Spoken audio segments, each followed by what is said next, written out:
everyone. Today, our topic is all about Lesson 7, Art in Early Civilization. So, this is our objectives. First, discuss how art was used by prehistoric people to depict everyday life. Second, define how Stone Age and its three main periods. And third, explain the purpose and significance of Egyptian art. Stone Age. Stone Age is a term used to describe a period of history where stones were used as a tool for survival. So it has witnessed how humans are able to lead more stable lives and eventually come up with permanent shelters and tools for survival. The term conjures an image of men and women dressed in skins huddling before a fire in a cave. So true prehistoric humans would not necessarily possess the complex rational capabilities to tell their story through written records and accounts. So some artifacts in the form of cave paintings and sculptures would serve as the storytellers. So in order to talk about prehistoric art, there is a need to situate them with the context of three periods of the Stone Age culture, which roughly span the 14,000 to 2000 BCE or before Christ era. The Stone Age was further divided into three main periods. 1. Paleolithic period, also known as the Old Stone Age. This was the earliest and longest part of Stone Age. 2. Mesolithic period. This is the Middle Stone Age. 3.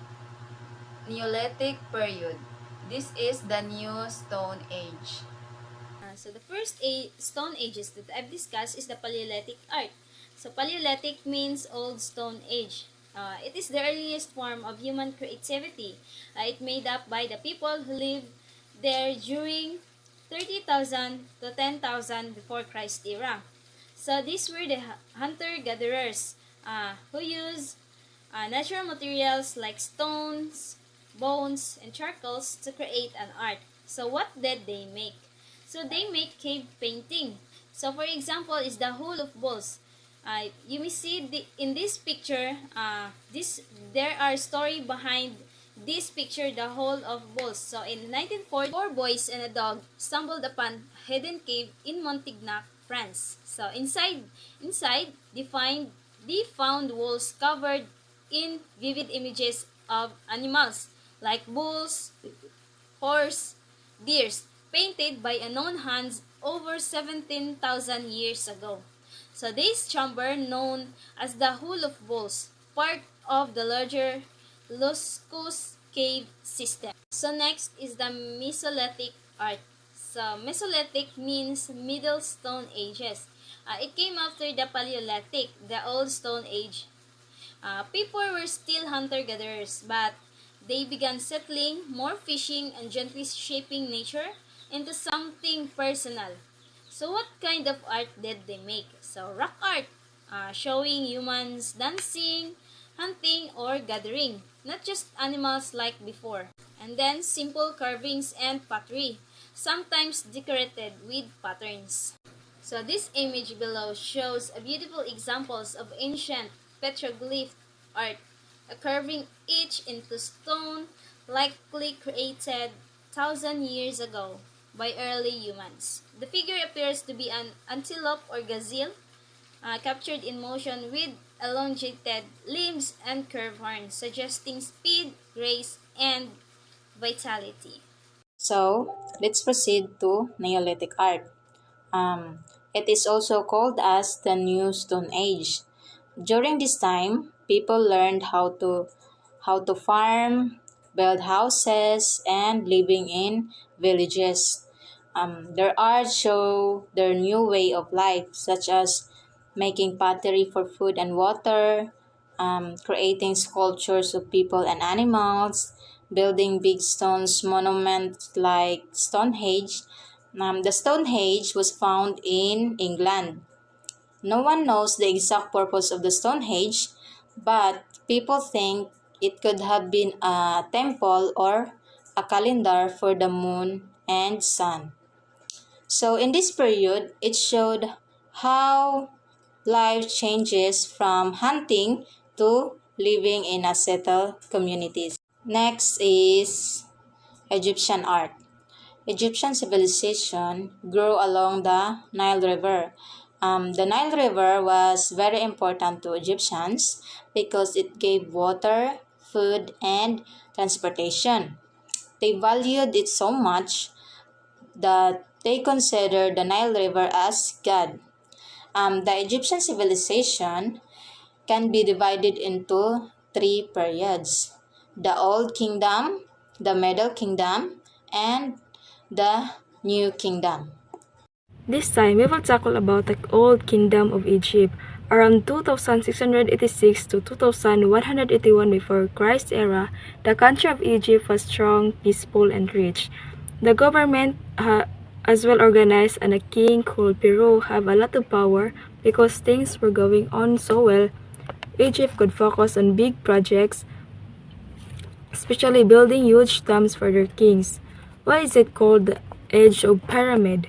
Egyptians started building pyramids on massive stone structures that served as tombs for their pharaoh, and they were symbols of power, religions, and engineering genius. Egypt is called Giza, were built during this period. They built for their three kings named Khufu, Khafre, and Menkaure. Building pyramid required a huge team of workers, which helped organize society and boost the economy. I explain it directly. So I will start Middle Kingdom political hierarchy. So during Egypt Middle Kingdom, there was a power shift. So local landlords become stronger, and which made it harder for pharaohs to control the country. And then, to fix this, Egypt needed strong and leadership and stability. So that this happened when King Mentuhotep came to power. And then he helped reunite Egypt and brought back order. And then under his rules, Egypt became strong again and art started to grow. The New Kingdom, the Golden Age. The New Kingdom of Ancient Egypt, often called its Golden Age, was a time of great power, wealth, and creativity lasting from around 1550 to 1070 BC. With Egypt at its stronger, pharaohs like Hatshepsut, Thutmose III, and Ramesses II ruled with wisdom and strength. They built huge temples, expanded Egypt's borders, and made art of religion. During this time, Egypt showed significant expansions, cultures, achievements, and the consolidations of power by pharaohs. So now I will discuss the Amarna Revolution. Amenhotep became king of Egypt during the 18th dynasty with Queen Nefertiti as his wife. He changed religion and art in Egypt. He moved the capital to Tel El Amarna. That's why it's called the Amarna Revolution. He changed his name to Akhenaten, meaning servant of Aten. Aten was the sun god, and during this time, Aten became the only god worshipped in Egypt. So Akhenaten ordered the destruction of temples of other gods and built new temples for Aten. So Egypt, for a short time, became monotheistic. It means, or in other terms, its belief in one god. The Amarna Revolution was one of the most unusual and important events in ancient Egyptian history. So before Akhenaten, Egypt believed in many gods, or shall we say polytheism, like Amon, Ra, Osiris, and Isis. But when Amenhotep became pharaoh, he made a dramatic change. So he declared that only one god, Aten, the sun god, should be worshipped. To show his change, he even changed his own name, Akhenaten, which means servant of Aten. So when he moved to a new city called Amarna, dedicated to Aten, Akhenaten also ordered people to destroy the temples and monuments of the old gods and instead build temples of Athena. And this was a radical shift because it was the first attempt at monotheism in recorded history. So Queen Nefertiti played an important role as well, often shown alongside Akhenaten in religious art showing their devotion to Aten. So a brief discussion. The Amarna Revolution was a major religious change led by Pharaoh Akhenaten and Queen Nefertiti. For the first time, Egypt stopped believing in first form of monotheism, although it did not last long after Akhenaten's death. So once again, this was my topic. Today, I want to tell you about the discovery of Egyptian history, the tomb of King Tutankhamen. So this tomb is considered one of the greatest discoveries because it gives us a lot of information about ancient Egypt. So King Tutankhamen is also called King Tut.